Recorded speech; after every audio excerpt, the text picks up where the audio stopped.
All right, guys, today we've got new construction nightmares. You better get fired up. All right, thanks for joining us, whether you're on YouTube or on Facebook. If you've got a comment, a question, anything like that, feel free to put it down in the comment section, and we will read it before this video is over. Lissette, how you doing? I'm awesome. How are you, Joe? I'm awesome too, man. Did you have a good turkey day? We had an amazing day. It was awesome. Awesome, man. My turkey was okay. I know you told me yours was good, so I got to get that recipe from you later. But my mashed potatoes and gravy, best I've ever had, man. And that's where it's at for me. So I'm doing well. Compensates for an okay turkey. That's what I'm talking about. So let's get into some of the things that you've seen in the past with buyers and dealing with new construction. And the whole purpose of this isn't to scare you. It's not to make new construction sound bad. The purpose of this is to let you know up front and educate you, because for all of these things, there's a solution, right? And sometimes the solution is just awareness. Paul, how you doing, brother? Good to see you. So Lissette, why don't you kick it off for us and tell us something that maybe a buyer wouldn't know or wouldn't be aware of, that if they did, it would help them. Well, first of all, let's just start with representation. I think it's so important that when you go to these builders, you have someone to hold your hand and walk along this path with you. Many times when we're going to go under contract with a builder, they have specific contracts that they use. Now, these contracts are very tailored to each builder. And it's really important to have someone by you that has read over these contracts, done the negotiations and transactions with these strong contracts like before, and are able to point out things in the fine print that maybe you would not pick up that could be an issue down the road. And I think that right there is one of the biggest benefits of walking into a builder with an agent. I agree 100%. And I'll tell you too, guys, it's really important to know what that buyer representation agreement says. There's some pros, there's some cons. I want to make sure you fully get it. So what it says, let's say you're working with me as an agent. It says that I have a fiduciary duty to you now, right? I owe you certain things, and it'll list out exactly what those things are. So I can't just be giving up information about you to the builder or anybody else that we deal with. I am representing you very similarly to how an attorney would represent you in a trial, right? So you've got that type of representation, but here's the deal. It says, it's like the third page, second page, something like that, you're going to pay me X% of the sale of, whatever property you purchase, minus whatever I'm compensated from that seller's agent, right? Because they're getting a commission as a listing agent. Well, with builders, a lot of times there is no listing agent, or they're very particular, and I understand why. I'm not going to get into it, but it makes sense why. They get frustrated when you as a buyer show up on a Saturday. You don't have your agent there. Maybe your agent's lazy. They're taking the day off. Maybe you didn't inform them, and now they don't want to pay that agent, right? You're still bound to paying your agent if you're in a buyer's rep, unless you've written something in addition to what it normally says. So why do I say that? I say that because your agent's going to get paid. You're going to get value out of them representing you and being there throughout the process. Make them get their butts off the couch on a Saturday and go look at those homes with you, right? Make sure that they're paying attention to this stuff. Now, I will tell you, if you have a communication up front with your agent, if you were to come to me and say, Joe, you're my guy, but when it comes to new construction, I've got it. Don't worry about it. I want to represent myself. I'm going to say, hey, not only is that not a problem, but I want to make sure you feel comfortable in the fact that I'm going to write it into the contract. If you buy new construction, you don't have to use me, right? No worries. But if you don't do that, that agent could come back and force a commission out of you that the builder would not be willing to cover. So just an important part to bring up, and I have seen it pop up. Lissette, what else you got? Let's just jump into the negotiation. So you're having someone again next to you during this negotiation part is so important. There are certain features in a home that we understand are really important to our buyers and need to be done now during construction phase. And there's other features that could be added on after the fact that may be saving you money in your pocket. And when you're talking to this builder, it's such an exciting moment. You're in this new construction model. You see all the upgrades, which a lot of times, fortunately, it's not included in your build. It's an extra. So you kind of lose sight of that. And before you know it, you're way over your budget. We could kind of bring you right back and let you know, hey, tile important. Countertops, maybe, and walk along the path and let you know what maybe you could afford now, afford later, and be that buffer between you and the builder and get you back on neutral ground. 100%. And agents like you and I who have considerable amount of experience with this, you kind of expect certain things to be missed or not thought of with your buyers, so you bring them up. Well, if you don't have an agent there with you, of course you might forget those things. The builder may or may not bring them up. And now you've gotten a little bit too far into it. And I'll give you another term. You know, you're talking about negotiations and terms that not a lot of people are aware of is when you're working new construction, not all the time, but a heck of a lot more than with normal houses, you're going to see a non-refundable deposit, right? So if you go to buy my home, 90, probably 97, 98% of the time, you're going to see that the deposit is 100% refundable. Usually it's 5, 10 grand down, maybe it's more. It's 100% refundable if you as the buyer have some sort of contingency to protect you, right? The main contingencies are an inspection contingency, an appraisal contingency, a financing contingency, the sale of your home contingency, whatever contingencies you've added to your contract. What's a contingency? It's an if then. If I don't like the inspection, then I can get out. If my financing doesn't go through, then I can get out. If this happens, this contingency, then I can get out. So you've got all these things involved, right? With new construction, it's very common, more often than not, that your deposit is non-refundable. Now, you may ask why. Well, it's because if you go to purchase my home and you fall through for whatever reason, right? One of those contingencies we just discussed, I'm out marketing, I'm out time, but really that's about it, right? It's not the most painful thing on the planet. Does it suck? Yeah, it sucks. But if you're a builder, you're literally out all the money it costs to get the lot, to get it cleared, to get the building materials, to get the subs. Like you're out tens, if not hundreds of thousands of dollars in most scenarios. So they want to know that you've got enough skin in the game where you're not going to walk. They want to know you've got enough skin in the game where your lender knows I better have all my ducks in a row because this person's butt is on the line, and that $10,000, $20,000, maybe more deposit, it's non-refundable. So that's another thing that's really important to know. Lizette, what else do you have? So, when you're out looking at builders, it's so exciting. You get blindsided. You walk into this beautiful new construction property and you kind of forget what all the other options are out there. As your agent, we have such a vast knowledge Yeah. of builders in our community. We know who offers certain upgrades, who offers no upgrades. What financing options do they have for you that they could probably sweeten the deal a little bit more for you? What community that particular builder you're looking for is building in. So use us Yeah. as your greatest resource because we could try to narrow that search down and make sure that you are exposed to all your options, not just one builder that you may have in mind. Yeah, that's a great point too. I'll tell you another thing, going back to the whole nightmare idea, right? And I'll actually relay this one in a story. A good friend of mine was looking at homes with me, decided the Saturday story, right? She went in, looked at a property on a Saturday without me, and she said, "Hey, can you represent me?" I can't because you went in without me, right? So I was not part of the deal anymore.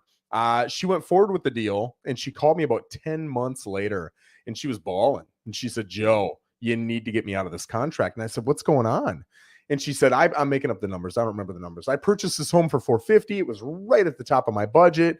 Now they're telling me I got to pay 525, 75 grand more. That's ridiculous. And they're saying that in my contract, it states that I had agreed on day one to the fact that if prices went up throughout this 12-month span of building, I owed that difference. That can't possibly be true. And I said, send me the contract. I looked at it, and this was very common throughout the last 3 years when we saw a big increase in the cost to build a home, an increase in lumber, an increase in shingles, an increase in what it costs to get labor out to do the work, right?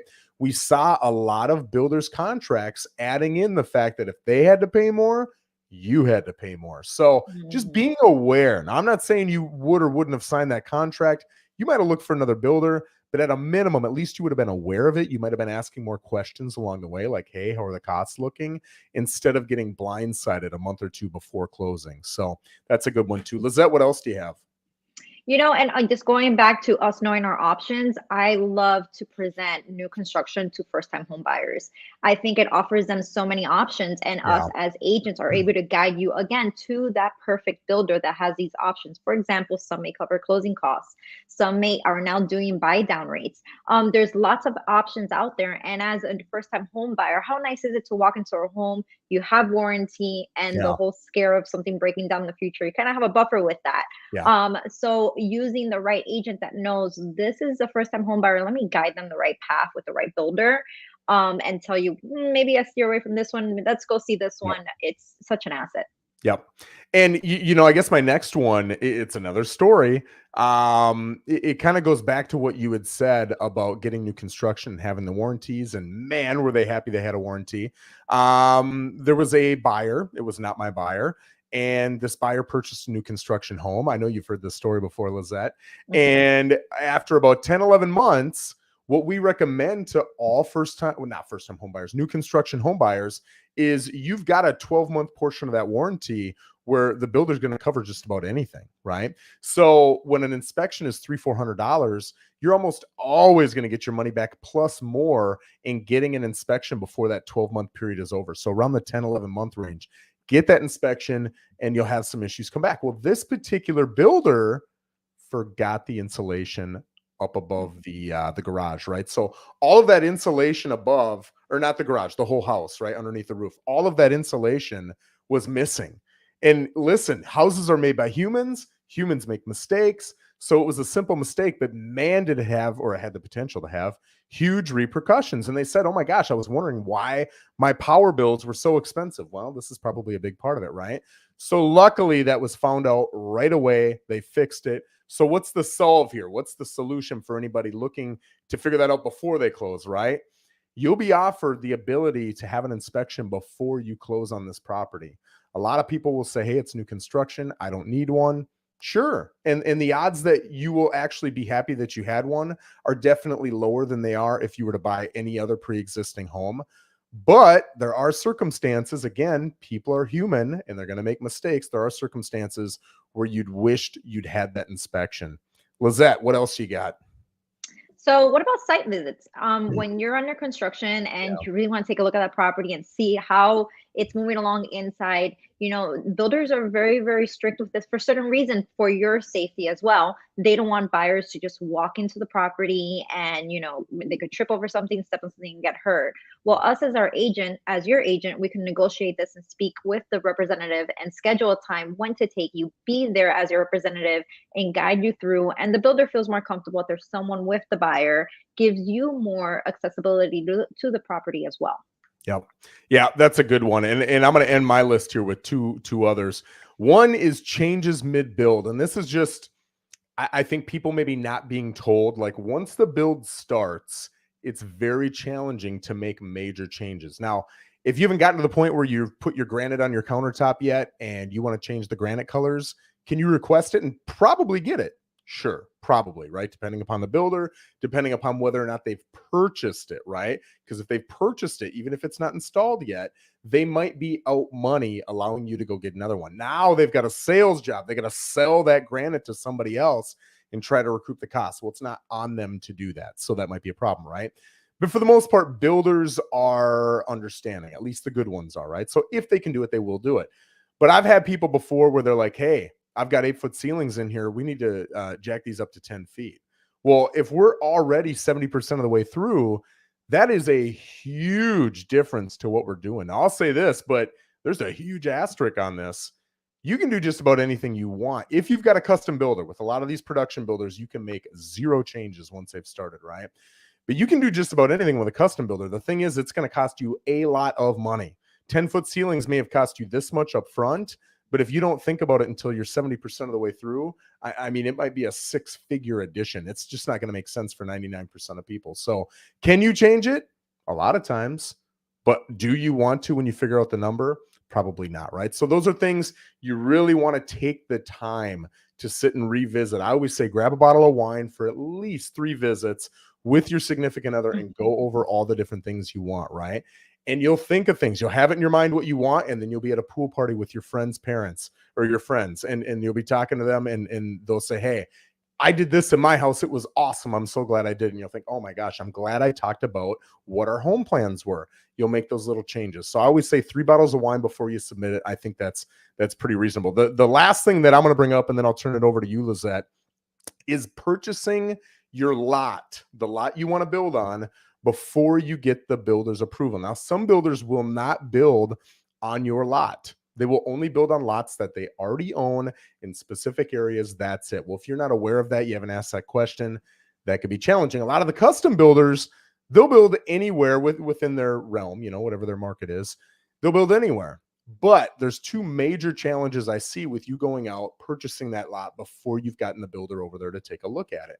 The first one is turtles, right? We've got a lot of turtles here in Port St. Lucie on the Treasure Coast, and there are specific types of turtles that you're not allowed to touch. So if you own that lot and you find out there's a turtle on it, the fees could be $2,000-$3,000 per turtle, and it could take 6, 8, 10 weeks, depending upon how long it takes that person to get over and remove that turtle. You cannot remove it.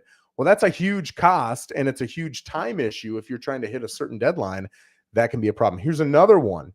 We've had it before where we've told people, hey, you're going to need, whatever it is. I got to think of my math now. Let's say you need a 20,000 square foot lot to do whatever it is you want to do. Well, it's because we looked at a very specific 20,000 square foot lot, and they could do what they wanted to do. Now they go out on the weekend without us, and they look at a specific lot, and it's an irregular shaped lot, or maybe it's got a wet portion on the back of it, or something about it makes it non-buildable in certain areas. So now they purchase the lot, and when we go out to take a look at it as builders, we say, hey, we can't build the house you want on here because there's nowhere to put it with the unbuildable land or the water or the swamp or whatever it is. So really make sure that when you write up that contract, A, I would have a builder look at it first, and B, if you don't, there's a due diligence period, just like a home inspection with a house, right? Where you can say, hey, I've got X amount of days. It's usually 10, 15, something around there, where I can do environmental tests. I can have my builder come and look at it. You can really back out for just about any reason you want, but make sure that's a part of your contract. Lissette, close us out, bud. What else you got? So, the buying process is really exciting. A lot of times buyers get wrapped up in it and they stop and go see a builder and they're like, oh, I'm not going to bother my agent. I'll just go in, take a look at it. And before you know it, they sign an offer. And now they don't have representation. Yeah. I've never heard a client say, man, I regret using my agent when buying new construction.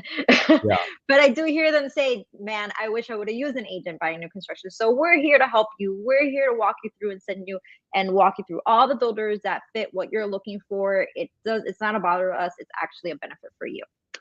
Great point. Guys, I appreciate you joining us. Hopefully you've taken something away here, especially if you're going to be a new construction buyer. If you are looking at new construction, builders are so different. There's reasons you'd rather be with the more expensive ones, reasons you'd rather be with the cheaper ones. There are pluses and minuses to all these builders. So if you've got any questions you want to reach out, Lissette and I are always more than happy to answer your questions. Lissette, I appreciate you. Have an amazing day.